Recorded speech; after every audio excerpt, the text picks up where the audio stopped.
over at AEW, bro, they do whatever they want to do. And Chris, again, we're getting to psychology. Bro, sometimes you've got to protect these people from themselves, bro. I did that all the freaking time, bro. But when you're allowing them to do anything they want, the sky's the limit, bro. There's no limits. Cena killed Theory, man. Yeah. I mean, it was right before the match. I mean, it was one of those things, one of those initiations from Cena. You know what I mean? Like, if you can go back and toe to toe with me here, then we can do something. But look, if you don't go toe to toe with me here, I mean, hey, that's on you. You know what I mean? And so I don't blame him for that. I don't either, man. Bro, there comes a point, bro. I don't care who you are, you got to be able to go. That's right. And bro, if you can't go, then you deserve to get eaten up by a pro, bro. I'm sorry, man. 100% agree with that. Absolutely. And I do think that if you have Cena and Bronson Reed, and then Bronson Reed just has all offense, maybe, he just does a bunch of, splats, in the avalanches in the corner and do a bunch of stuff. And then Cena may try to do an STFU type of deal. And then that'll be like the only offense just so you can rile the crowd up a little bit. But Bronson Reed just totally obliterates that down, does the tsunami. And then the fans are just like, whoa, like surprised. And that's perfect because that can take him over. And here's what I would do. Vince. I would have Sami Zayn beat Gunther, do the whole, it's coming, the whole Rocky gimmick. Have Sami Zayn have his match. You are. Where's my Italian horn? Come on, no. You are Italian horning me with this, bro. Yes, absolutely. This is one of those things where if you say it enough, it's going to happen. It's already going to happen. It's already going to happen. It's already going to happen. So, Sami Zayn will be the Intercontinental Championship before at the end of WrestleMania. But this is what I would do, though. I would have Bronson Reed beat up Sami Zayn and win the Intercontinental Championship the next night. So, I mean, you want to talk about momentum. You obliterate Cena, and then the Raw after WrestleMania, you beat up Sami Zayn and become Intercontinental Champion. That's your way, man. Yeah. So, I like it. Yeah, I think so. And I'll be okay with that, man. You know how you've booked WrestleManias, man. You want to have those feel-good moments. It's like the spectacle. It's the culmination.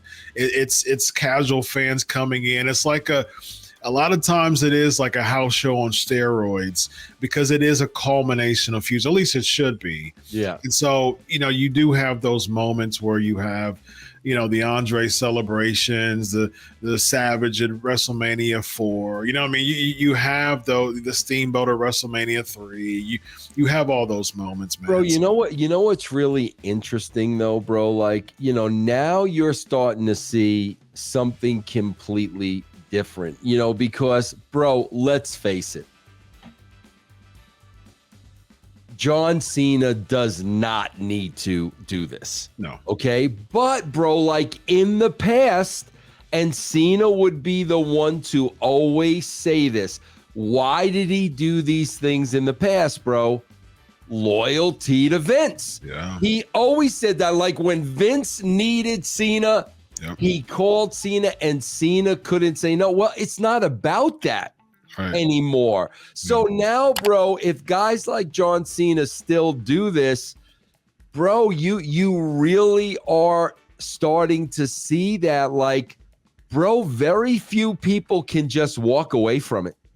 Very few people. Like, I think Austin did a pretty good job of walking away from it. Yeah. Sean did a good job till he did that Saudi thing, and then he absolutely killed everything. Yeah. But bro, it's unbelievable how hard it is for, I would say, 90% of the talent to walk away from. Yeah.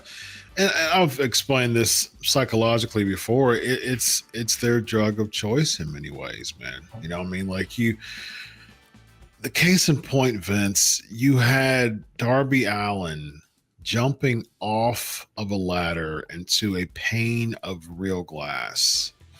And he is not among the highest paid, people among, there was no reason for the spot. It didn't really add much, except for just worried people and people getting glass, had to cover glass, coming to their face. So, I mean, it was a moment. It made Twitter, but at the same time, it's just like, it really didn't do much at all, and it was Sting's moment. Exactly, and you know what I mean? Exactly. And it's like, why would you take away from that, man? I wasn't a big fan. And I think, to your point, you just have it is different. It's a drug of choice, man. They want the high, and I've explained this many times before.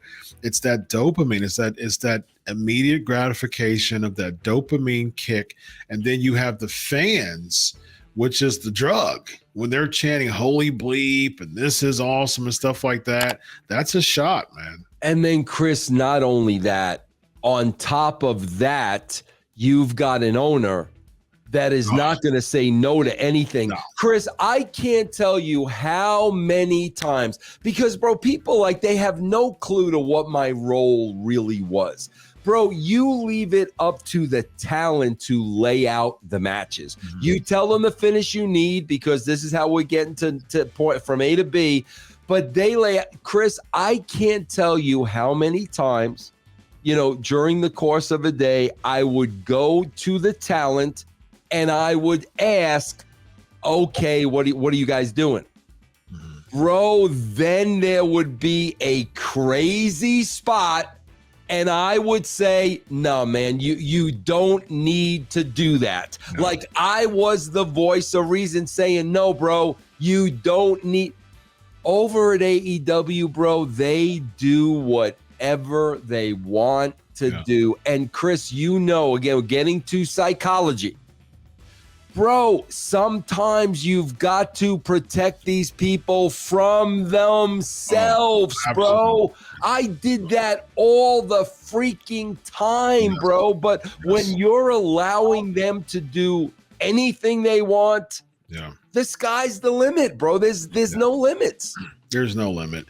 And the thing is, a pane of glass leads to, and the thing is, when people want that type of dopamine kick in the pro wrestling business, that it's insatiable. So you'll never be satisfied. That's the problem with that type of dopamine adrenaline rush that they get. It's never satisfactory. So now the foundation of what you have to do better now, the foundation is jumping off a ladder into a sheet of glass. Yeah. I mean, that's the spot that you have to trump now. And so then you're essentially attempting suicide in many ways. And so now you got to do something worse than that.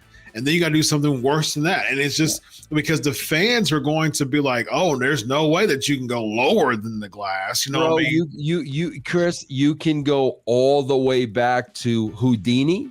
Mm-hmm. A big one. Evil Knievel, bro. Evil Knievel. It's 10 cars. Now it's 12 trucks. Yep. Now it's 15 vans. Yep. Now it's the Snake River Canyon. Yep. Bro, 100%. What's the end game is going to be you're dead or crippled. 100%. That's the end game, bro. Yeah. David Blaine is really the only person who was able to back out, and the only reason why he back out is because he had a kid. I mean, so that was his. It was still an addiction. It was better. It was more and more and more. And he got upset when he tried to do the water gimmick and wasn't able to do it. So then he trained to do more. And it's just standing on the top of the building in New York, and it's just something more and more and more. And that's the type of immediate type of dopamine kick that you have, that people have. I mean, like I said, it's their drug of choice. That's how any type of addiction works, man. It's just immediate gratification. I want more, now, and you plateau, and then that's when you get to what's called the Coolidge effect. When you plateau with certain things, and then you want more, and then you plateau, then you want more and plateau. So it's usually a sexual reference, but you can also apply that to other things as far as how people think about getting that immediate addiction too. Yeah, and bro, it's funny because it's not just wrestling. I mean, bro, like I'm big into music and stuff. Bro, we're seeing guys in their 70s and 80s still performing it, and you're watching, and bro, they're killing their legacy. They sound horrible. They don't need the money. And you're like, why are you doing this? And it's exactly what you're talking about, bro. Right, man. It's an addiction of the crowd, man. Yeah. So this guy right here, Vince Russo, I'm Dr. Chris. This is Writing with Russo. Have a good night, buddy. Solo.